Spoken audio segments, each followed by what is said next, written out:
Tonight, Mario Dell'Olio, I said it 3 times, Mario Dell'Olio, a wonderful man who is going to be reading excerpts from his book, Letters from Italy and Tilting Towards the Sun, with a Q&A to follow. Yeah. Without further ado, welcome Mario. Thank you. It's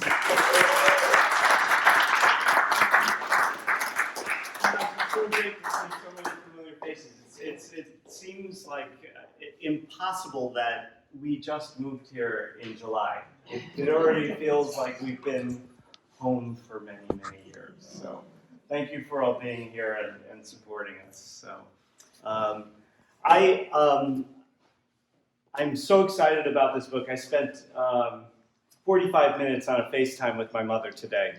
You know, and she's 91 years old, and she's having a tough time lately. But she still has her spirit. And when I told her I was doing this tonight, I said, everyone's going to be thinking about you tonight. And she said, it's a good thing my ears won't be ringing. She said, because I need to sleep.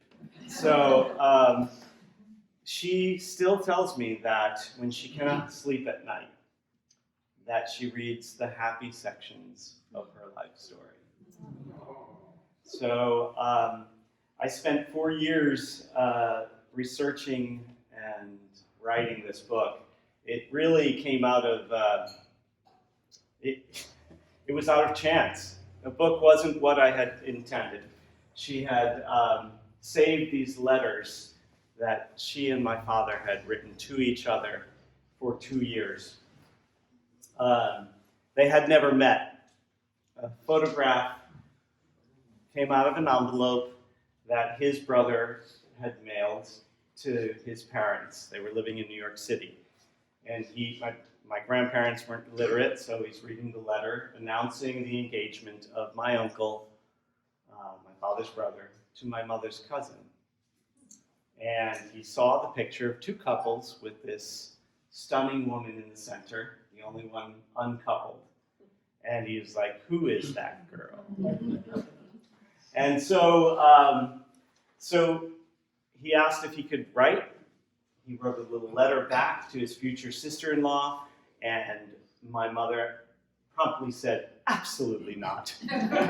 What can come of this? I don't know this guy. He lives in America, you know, an ocean away. And finally, she relented. And 2 years later, they got married.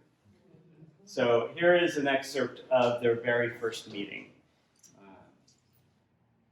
Given their long-anticipated encounter, Orazio and Nicoletta decided that if their feelings were strong upon meeting, as they were in their letters, they would marry. If not, they'd part as friends. There was a great deal resting on this first meeting. The train ride from Paris seemed to take forever, but he was on his way to Bisceglie. Orazio had traveled by ship from New York to France, and he had been on the train for over 21 hours. Thankfully, he was finally in the province of Bari. The train had passed Foggia and Barletta over an hour before, and he realized he was almost there. Orazio was getting antsy as the train reduced its speed. He knew Bisceglie was the next station. When the train slowed to a stop, he grabbed his bags and hopped off. Orazio gathered his luggage alongside the train and looked around. It was a chilly November morning, and the sun had not yet risen. He had been away from Bisceglie for 4 years and was trying to get his bearings. As the train pulled away, he realized he had not reached the train station. He was at least a mile outside the city center. Olive groves flanked both sides of the street, and there was no one in sight at that hour. What could he do now? He gathered all his bags and hobbled down the road toward the city. It was slow going, and his arms ached from the weight of his burden. Piercing the silence, he heard the clip-clop of a horse-drawn cart. It was carrying milk from the farms heading into town. He turned and waved as it approached him. The driver slowed to a crawl. "What are you doing out here by yourself at this hour?" "I've been traveling for days from America. I was so excited to see my fiancée, I hopped off the train too early." "Poor young lover. Then you must get to her as quickly as possible."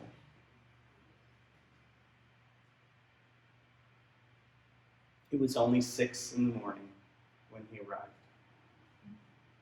He knocked gently on her door, but no one seemed to stir. He knocked again with more authority and heard a woman's voice. "Chi è? Who is it?" He was sure he had woken her up. How could he have been so foolish? He should have waited at his brother's house. He could have rested, washed up, and gone at a reasonable hour. But he was so excited that he wasn't thinking. He just knew he had to see her as soon as possible. "Sono Orazio dall'America." It's Orazio from America. I just arrived moments ago. "Sì, sì, Orazio. Just a moment. I'll be right there," Antonietta yelled as she grabbed her house dress and slipped it on and headed to the door. She poked her head into Nicoletta's room. "Nicoletta, wake up. Orazio's here." "What? He can't be. It's much too early," she said with a combination of fear and excitement. "Quickly, Nicoletta, fix your hair while I let him in." "I look terrible. I can't let him see me like this." "Ah, you've been waiting for 2 years, cara. What does it matter that you have sleep in your eyes? You have love in your heart. Hurry now." Everything was happening so quickly. And Nicoletta was still trying to shake her mind from the slumber. She would have liked to have run a brush through her hair, but there was no time. She could hear him coming, so she pinched her cheeks to make them red and ran her fingers through her hair. "I can't believe he's here at last. I hope he thinks I'm pretty." As excited as she was, Nicoletta could not bring herself to get out of bed. She sat up and quietly listened at the door. She straightened the covers just as the door opened. There he was in the flesh. Her heart was bursting. He was more handsome in person than in his photos. He crossed the room in 3 steps and leaned down. Their first kiss was pure and chaste, but full of untapped passion. Orazio sat on the bed beside Nicoletta. There was so much he wanted to say, but the words wouldn't come.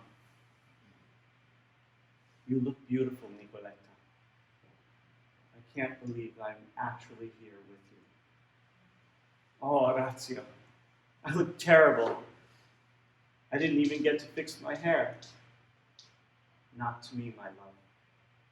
At this moment, you are the most beautiful girl in the world."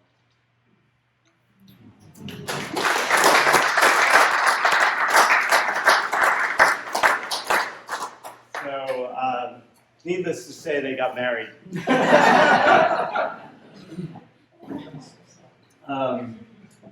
So I'm going to read. Hopefully you'll have questions afterwards. I was saying to Mark, I usually have a plant or two in the audience, but there's nothing here, so ask questions. The next book is very, very different. It's called Tilting Toward the Sun. This just came out, and this is really gathering stories from my community of friends that went through an unfathomable crisis in the 90s and came out the other side. And so even though the characters are fictional, it's all truth. And So a little background, the two main characters, Scott and Michael. Scott was a military man in the Navy when it wasn't safe to be out. And he was an HIV specialist, a doctor. And Michael worked for the mayor in San Francisco. There might be some of the people in this room in each of the characters, perhaps. But no one character is all one person. I definitely create the characters drawing from lots of people I know. So you may find even yourselves in a book coming up. At any rate, Michael is at home tending to his life partner, Scott, who just came home from the hospital. And the father-in-law was an Army colonel, and he came to help Michael take care of his son, Scott. But Michael ends up taking care of both of them. During his first days out of the hospital, Scott spent most of his time in bed.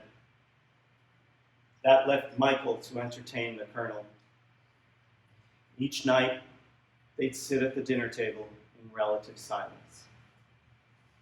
He answered questions and gave instructions regarding Scott's care.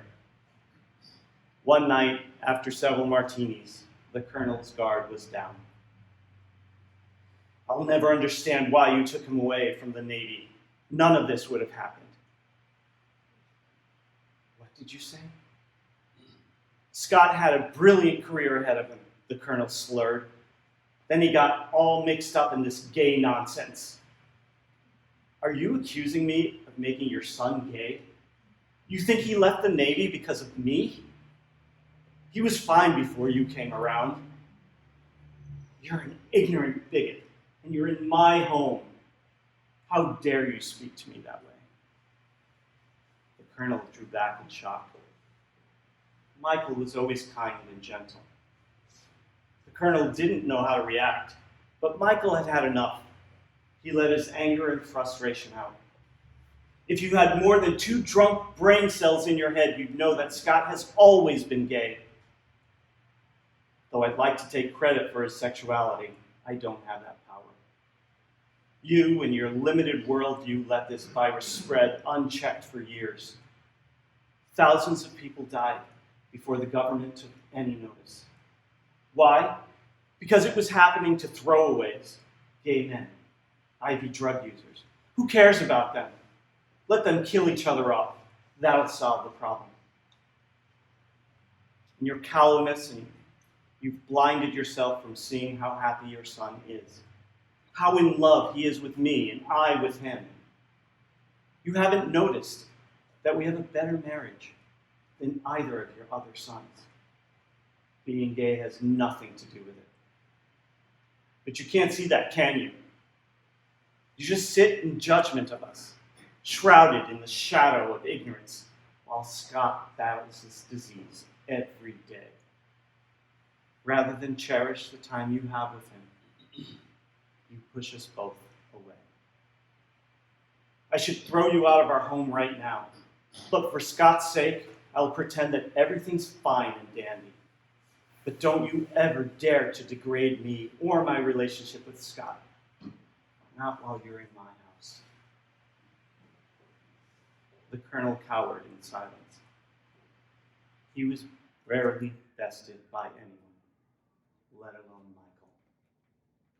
He rose from the table and staggered to the door. Barely audible, he said, "I'm sorry." Then he went off to bed. The cordial rapport they enjoyed turned to chilly avoidance, but nothing further was said.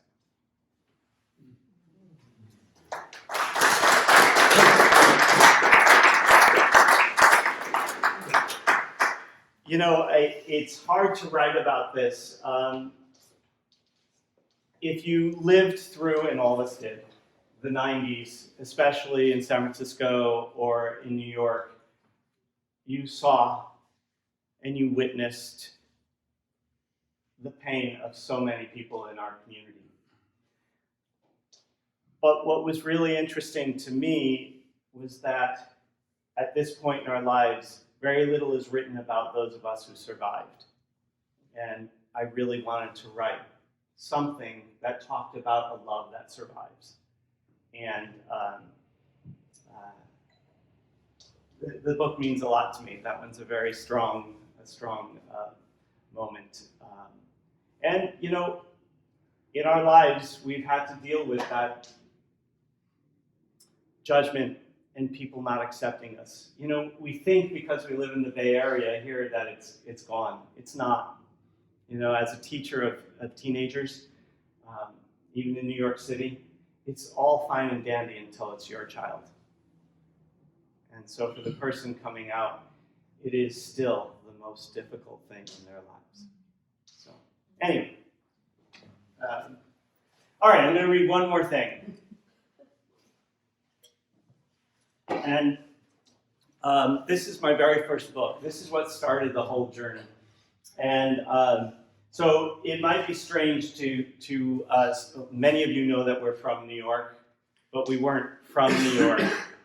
We went from San Francisco, and on the way to New York, we took a minor detour to St. Thomas. And so this is a memoir. All of this is true, thanks to the detailed notes that Jim took after all of this transpired. And thanks to my journaling, I have journaled since junior year in college. And so all of my emotions were in those journal entries, and all of the details were in Jim's notes. No. Yeah. All right. I'm not going to preface this at all. I'll let you ask questions if you don't know the story. The waves were crashing all around me, pushing me further away from the boat. My vision was obscured by the relentless onslaught of white water assaulting me from every direction. I frantically kicked my legs to stay above the surface of the seemingly bottomless ocean. The shoreline was miles away, and I trembled in fear. I struggled to catch my breath as wave after wave struck my face. The taste of the salty sea scorched my already dehydrated mouth. I reached in vain for the white plastic garbage bag that was being tossed around like a beach ball in the surf. It contained all the important documents I had salvaged. I had to get a hold of it. It was difficult to distinguish the shiny plastic from the white, frothy foam of the crashing waves. The bag was almost within my grasp when I was suddenly pulled under. I was disoriented, submerged beneath the tumbling waters. The din of the violent waves was thunderous. I was terrified as I fought against the surf that pushed and twisted my already weakened body. Resisting the impulse to panic, I battled my way to the top. I needed air. I gathered my remaining strength and propelled myself through the tumult. I pierced the surface and gasped as oxygen filled my burning lungs. Letting go of the boat to retrieve that plastic bag had been foolish. I was in the midst of turbulent waters of a coral reef without a life jacket, fighting to stay afloat.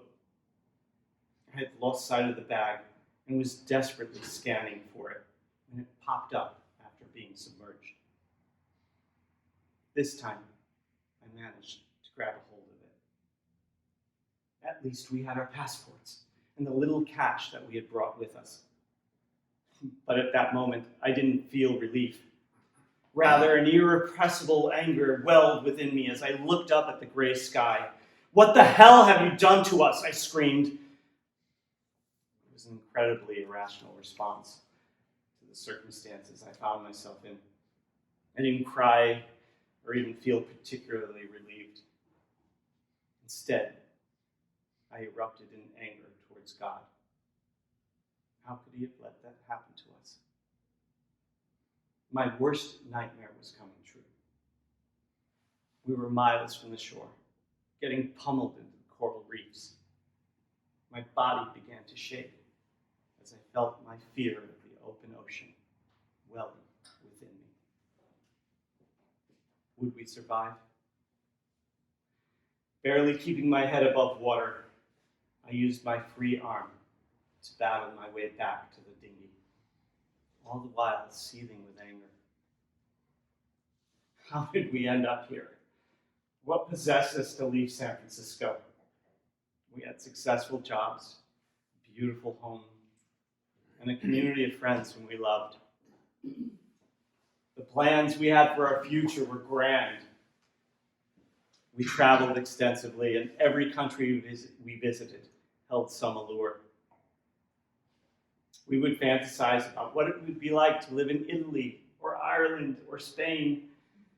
I joke of leaving it all behind and starting a new adventure somewhere far away. On our most recent vacation, the beauty of the Caribbean had seduced us. The sun's rays sparkled on the clear blue water. Sailing from island to island, feeling the caress of the warm breeze on our faces, there seemed to be no downside to living in that part of the world.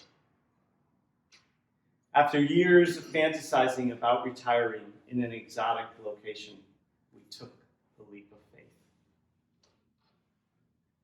Now, our survival hung in the balance as we fought for our lives in the beautiful waters that had drawn us to the Caribbean. Their beauty had beguiled us into leaving everything behind in order to live in a tropical paradise. How could it all have gone so wrong?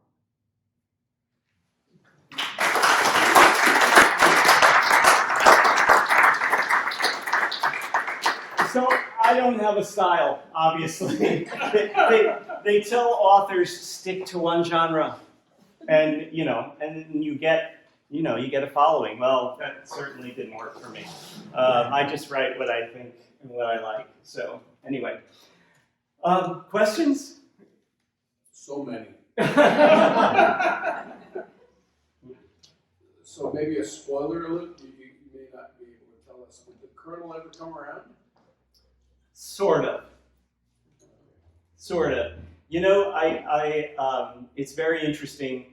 I think for many people, they come around as much as they are able in their limited scope or view of the world.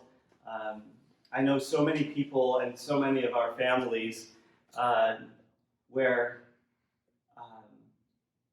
they can't get beyond what they were taught. You're going. I still hear you're going to hell. And they love you, but that little piece of it, that never goes away. Yeah. So, but they love us as best they can. I always think about. Do you ever see the movie Ordinary People from a million years ago? And Connor wants his mother, Mary Tyler Moore's character, to love him, and she loves him as best she can. So, yeah. Mario, how old were you when you first wrote your first book? Very late. Coming about, I think let's see, I was in my late 50s. So, what was it? What was the catalyst? So there were two catalysts there. I was telling the story ever since that happened. That boat event happened in 2001.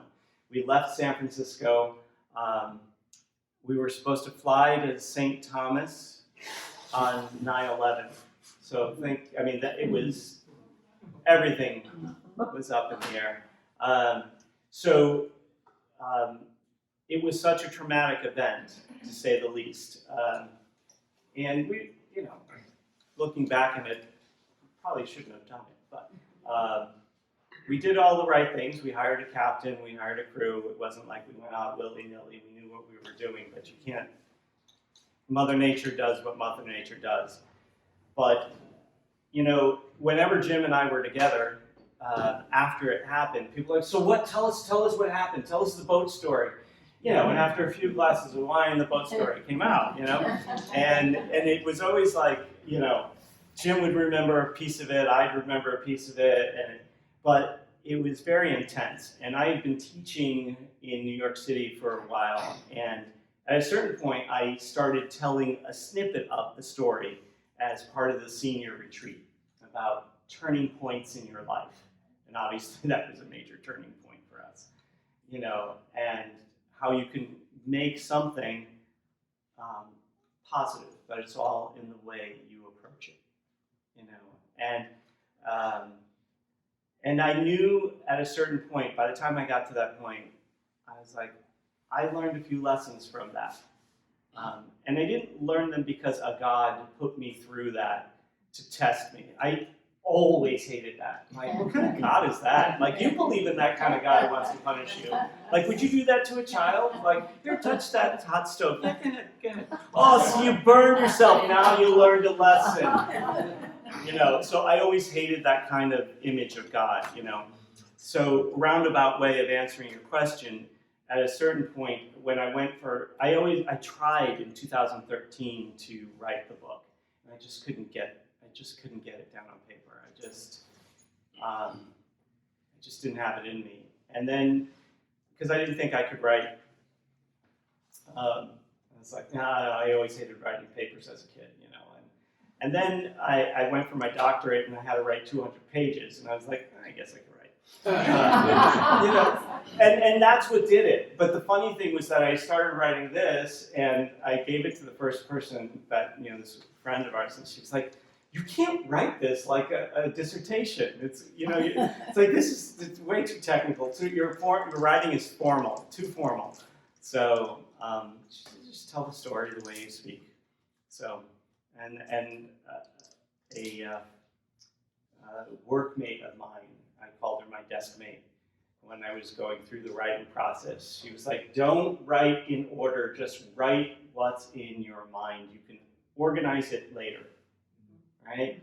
Because if you're trying to go there and it's not coming, then that's writer's block, right? And you know this, Elaine. Yeah.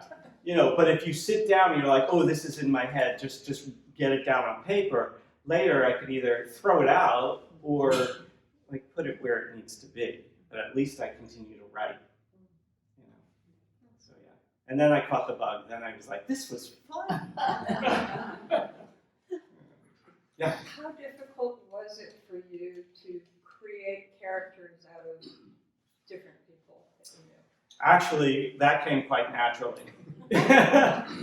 Because so a lot of times in a lot of my books, because I have books that take place in the seminary in Rome, because I studied in Rome as a seminarian at the Vatican, and boy did I have stories. But everyone thinks it's only about me because the character has my personality. But I interviewed all these classmates of mine. I was like, so what happened to you? What did you think? And then I would take little pieces of what happened and include them, And even in Tilting Toward the Sun, there's a lot of Steve in that, and a lot of me in it, and Dan and Jim, but it's not strictly about us, So. How long did it take you to interview? That one really took about a year. It does take time, and knowing what you can use and what you can't use. Does this fit because you're developing the personality, right? And someone's like, oh, I thought that would be a good story for him or her. It doesn't fit anymore because their personality just developed in a certain direction. ask you, in the letters book, was your wife's extended family, did they embrace your father after this? Or was he just, the American? No, eventually they did. My father, so the big thing about my father and my mother is that they came from very different socioeconomic classes. And so that was, my father had a third grade education, and my mother came from a very educated family. And that was more the sticking point. My uncle, my Zio Mauro, he just didn't want my mother to move to America. He was like, they're going to treat you as they treat all immigrants, as ignorant. You can't speak the language, and But I still remember my first time in Italy and my father's first time back was when I was 17 years old. So it was 26 years after they married, and they were successful. They, in the eyes of my Italian relatives, they owned a home, a detached home, not an apartment, like that was an image of success, and they definitely accepted my father by then. So it had a happy ending. It did. It really did. So, yeah. When were you first aware of the letters? Was that some part of like the family lore that you grew up with, or was it something you discovered later in life? I always knew these stories were, that's a really great question. These stories were told to me and to my siblings throughout my life. I knew that they had been writing these letters back and forth and that they existed somewhere. But it was only upon my father's death that my mother discovered letters that she had written to him in his nightstand. She had saved many of his. And so there's a little note. I need to bring that tonight. I have the letters in a binder, and I just forgot today. But there was a little stack of letters with a rubber band around them that had a little note in my mother's writing that said, "Our love letters, for Mario, our love letters as promised." And I'm one of 4 children, but I'm the only one who speaks Italian. So my mother said, that you're the only one who could really appreciate these, so they're really for you. And my mom and dad lived with us, with Jim and I, in New York until just before my father passed. So we're very, very tight, very close. She used to come to San Francisco, she and my father, for 3 months out of the year. So they know everybody, they know all our community of friends, But when she gave me the letters, I was like, "Mom, why don't you read them to me?" And that was just, I thought that would be kind of fun. And I had my iPhone on the table as she read the letters. And her tangents, she's a storyteller, and tangent here, tangent there, tangent there. I got so many more stories than I had gotten growing up because I heard, you know how it is, you hear the same story over and over and over again. But in her reading of her love letters from her at 18 years old, it sparked memories that she had long buried, or had long forgotten. And so I got so much more of her story. And it wasn't supposed to be a book. It was just something I wanted to do to preserve my mother for my memory, And that, as she told me stories, I'm like, this has to be told. So that's how it started. But the letters themselves, we knew about. We knew about the little photograph, which exists in here. Let me see if I can find it. The photograph that, we knew. It was tiny. And we knew that's how they began. So it was a lot of lore. And when I was writing the book, I was like, how much of this is actually true? And I had to, there's the picture. I don't know, you probably can't see it, but that's my mom in the center. And, her brother is here, and his fiance, and my father's brother's there, and her fiance. But that's the picture that started it all. And What year was that? this would have been probably 1949, because they started writing in 1950. Yeah. So, yeah. Speak a little about your dad's personality as opposed to how he wrote. They were just, it was very moving to know that. This is the thing that I learned. This is probably one of the most profound things I learned. My mother and I are so similar. We drove Jim crazy when they were living with us because it was like 2 against 1. But my father, I never knew his personality. He was a very quiet man, shy in a crowd, but you get him at the dinner table. And if you were sitting next to him, he would talk your ear off. These guys know it, right? And, but I never knew, and he was definitely a pessimist. Used to drive me absolutely crazy. Hey, why do you gotta do that? You got a good job. What are you gonna give? You got insurance, man.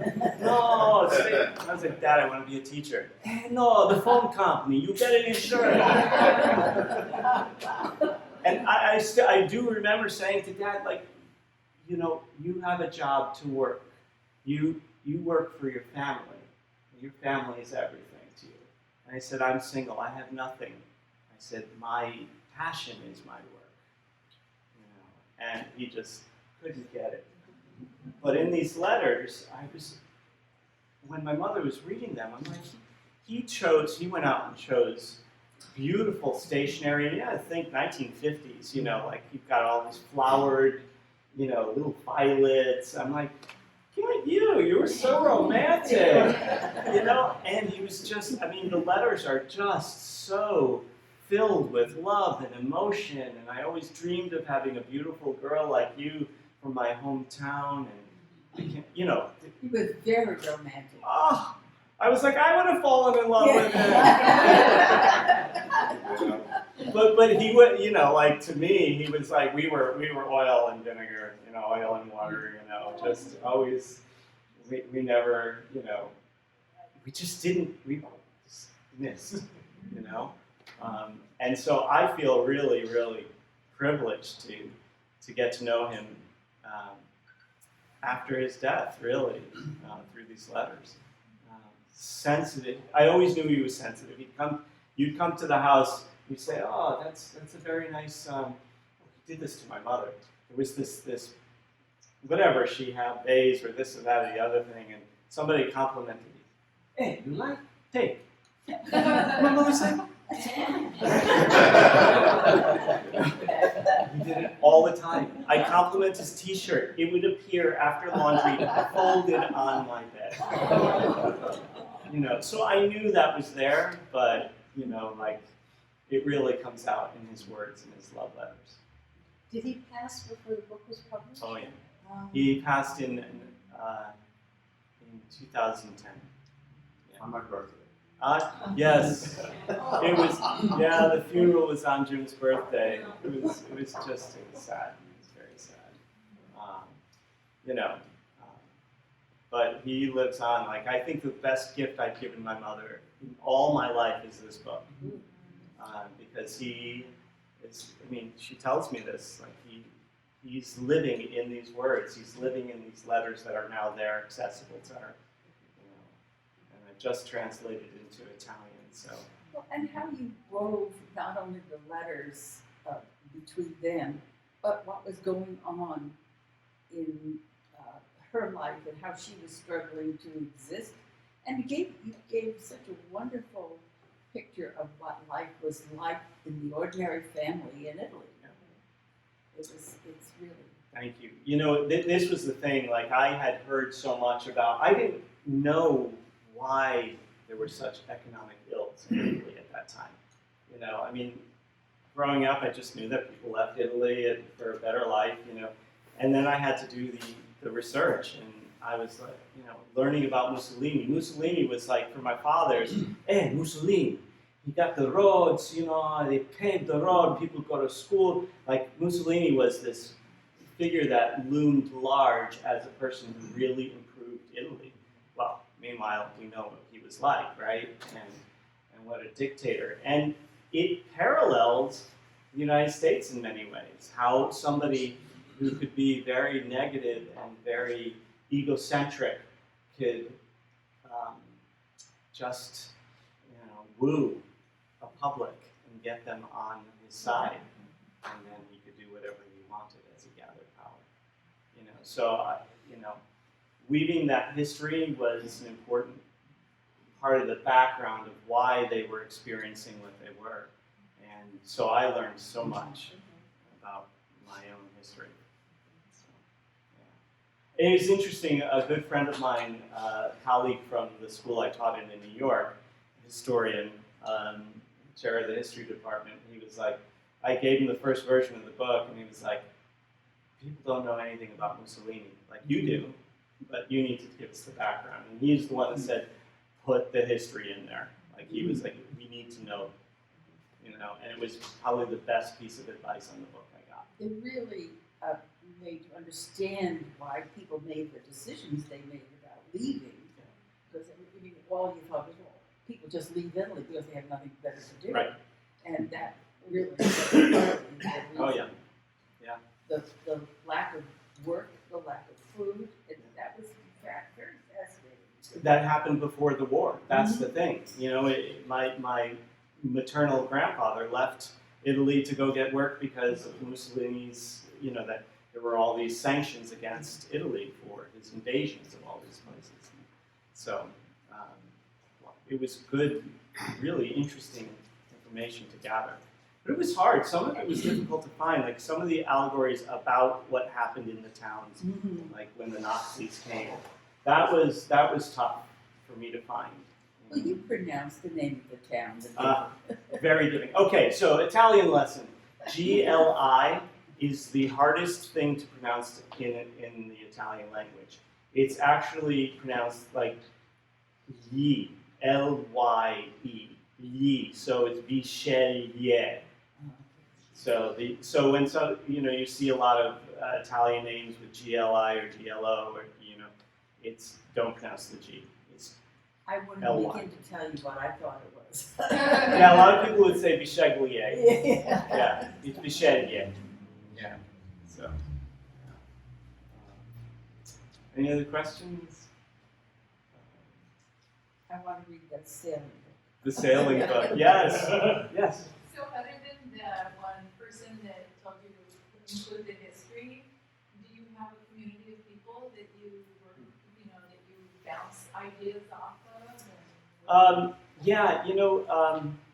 There were a couple of people that I would give my manuscript to, just like 2 or 3. It's not. I wasn't in a writers group. I think the fact that they do the writers workshop here at the Arts Alliance, I think that is an amazing benefit to people who write, because you need other people's eyes on your work, right? Things that you think are obvious aren't necessarily obvious to the reader, right? And even the organization of the book, right? Somebody wanted me to put all the letters all in order, and that's the other thing. You have to take advice with a grain of salt. That was bad advice, at least in my plan for the book. They fit in different places. Like when my grandparents died, I put the letter from my paternal grandmother in that spot because it was her voice. So I was very intentional about where I put the letters. My favorite thing was the final letter, my mother's letter at the end. I could not figure out how to end the book. And I remember sitting there, Mom was there reading through my, pieces like, it didn't happen like this, you forgot this, And at one point I turned to her and I said, Mom, if you were to write one final letter to Dad now, what would you say to him? And she just started talking, and I wrote it, and I left it on the desk there. Jim came home from work that day, and Jim doesn't read any of my writing. Just saying. He read Tilting Toward the Sun because I forced him to. He read it and he just started crying, you know. And to this day, my mother said, "They're my thoughts, but they're your words. You made my thoughts come alive." So you do have to take all advice with a grain of salt, because you have to maintain your voice. You know, my style. Like, I love it. The guy who gave me the advice about the history, his writing is just so beautiful. His metaphors, his symbolism. I read his writing. I want to read it word for word, not skim past everything. And my writing can't be his, right? And he was like, "Don't be a jerk." He said, "You're telling a story. You're sitting with people around a fire and telling a story. That's your voice, you know. So you have to use your voice. But it's really important to get somebody you trust to read the manuscript, you know. And no matter how many proofers you have, there are always mistakes."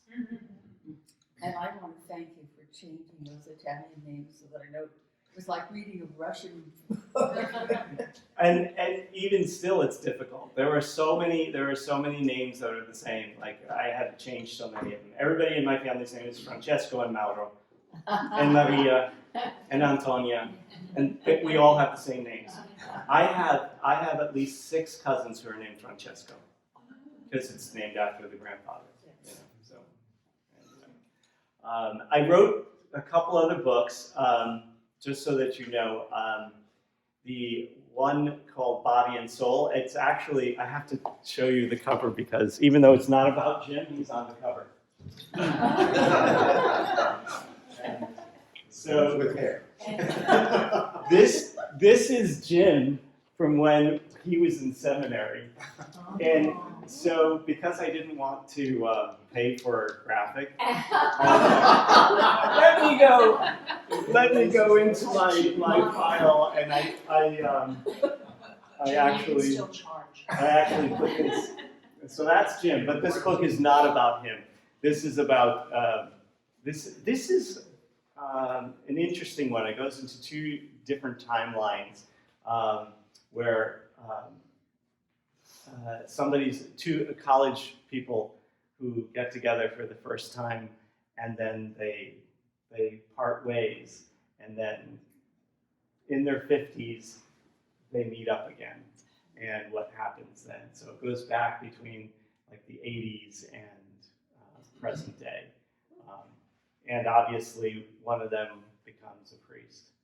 So the meeting after 25 years is fraught with all sorts of drama. And this one, that actually, Forbidden Rome and New Men are the same book, so if you buy them online, don't buy both of them. The publisher, let me show you this. The publisher made me change the ending because he wanted a happy ending. So this is the original, which has nothing to do with this handsome man on the cover. Literally, I said to the publisher, I was like, "It looks like a dirty, steamy sex novel." It is not a dirty, steamy sex novel. You know, this is, you know, based on my time in the seminary in Rome, and where I interviewed all those people. That And I'm doesn't like, translate there, Mario. Yeah, what's that? It does not translate. No, it doesn't. You know, it does have the Vatican in the background, but so they changed the cover of this to the Vatican, and like, that doesn't do it either. But it has a very realistic kind of ending, and the publisher is like, people don't like realistic endings. They want happy endings. And it's not a sad ending, it's just realistic. And so he made me add like 5 or 6 chapters, and they rebranded it for this. So this has the happy ending. So, at any rate, Forbidden Rome. Anyway, I've been talking a lot. Yes? Are you working on another? I am. I have to be honest. I haven't touched it since we moved to Cloverdale, but it's going to be another Italy-based book. My mother gave me. She was talking about my paternal great-grandfather, my grandfather's father, on my father's side, right?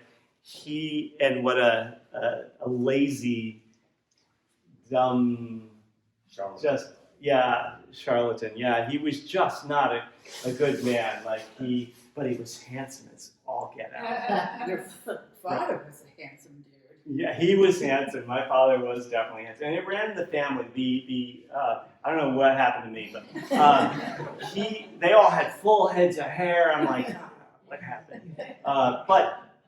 But this guy didn't like to work, and this is my great grandfather on my father's side. Hated working. He sent his wife off to work, and she did menial labor. Cleaning houses, which was really degrading for that society at that time.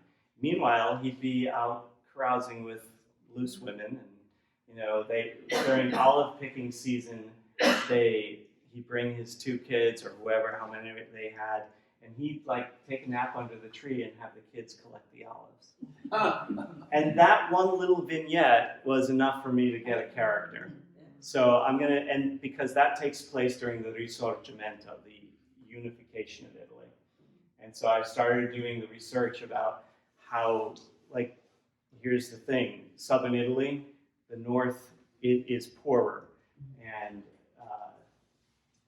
northern Italy has wanted, the Lega Nord, which is a political party, has wanted to divide from the south, because they have the industry and all of that, and there's a lot of prejudice towards the South.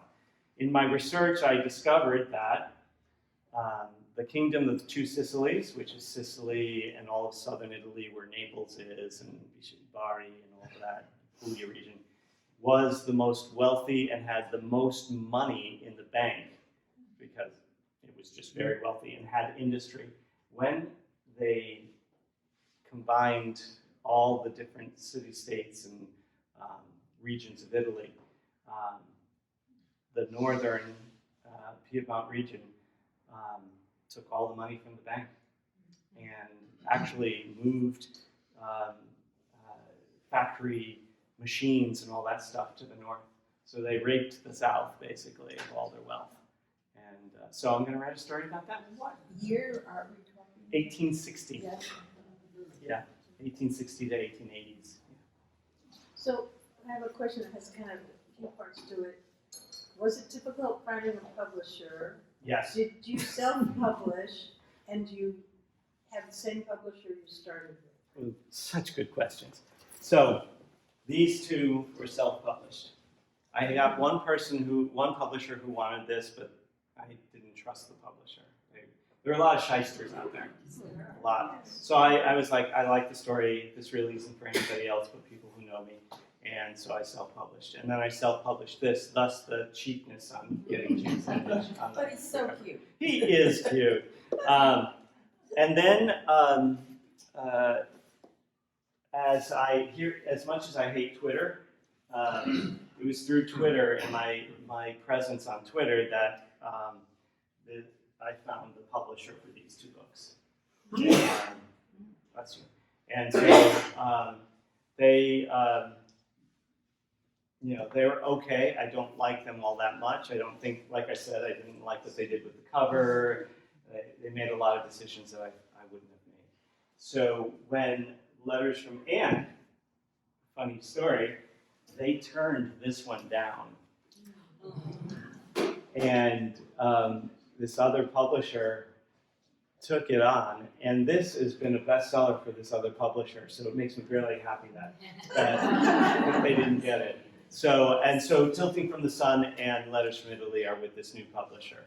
And I like them very much, but they're all in it for the money. You don't, I honestly, I got my royalty check, and I think I got $62. Yes! $62! And that was for 400 books, so, But anyway, I mean, publishing industry, you don't make money unless you're a big name. So, but they lend you credibility, when you traditionally publish. No one's going to review your book if it's self-published. Are you going to go on the evening shows and go about the country? I don't think so. I have plenty to do here in Cloverdale. Nice to see you. Thank you. Thank Wonderful, you. wonderful. Sorry to be so Enjoy rude. dinner. I'm interested in the writing process. So you sit down to write and you just write and it either flows or doesn't flow. And so talk about that. The writing process. All right, there are two kinds of writers in the writing community they talk about. Pantsers, who fly by the seat of their pants. And that's kind of who I am. Like, as I write, the characters develop, you know, and it flows really easy for me that way. And then pantsers and plotters, who have, you know, plot everything out. And it's interesting, even as a teacher, I have more of a gut sense of what I want to do and how it's going to work, and then I check my audience and like, okay, move on to the next thing, you know. So that's more, I go by gut feel, but I have a general idea of where I want it to go. Like even now with this new book, I know what's going to happen at the end. Getting there is this, you know, and you know, and I'm very disciplined when I do write. It's usually over the summers because I'm not teaching during the summer, and I'll write for about 3 hours every morning during the weekdays. So I can write a book from in July and August, the first draft, and then it takes another like 6-7 months, you know, clean that up. But getting that first draft and the arc of the storyline done, you know, the rest takes a lot of time. Well, thank you. Yeah. I got one more question Sure. about money. Do you make more money if someone buys the hardcover, the paperback, or Kindle edition? Kindle.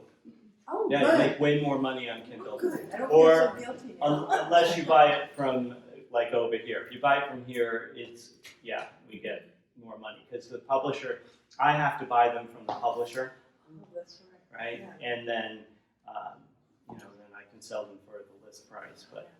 But when you just buy a book off you know, Amazon or Barnes and Noble, you get like $1.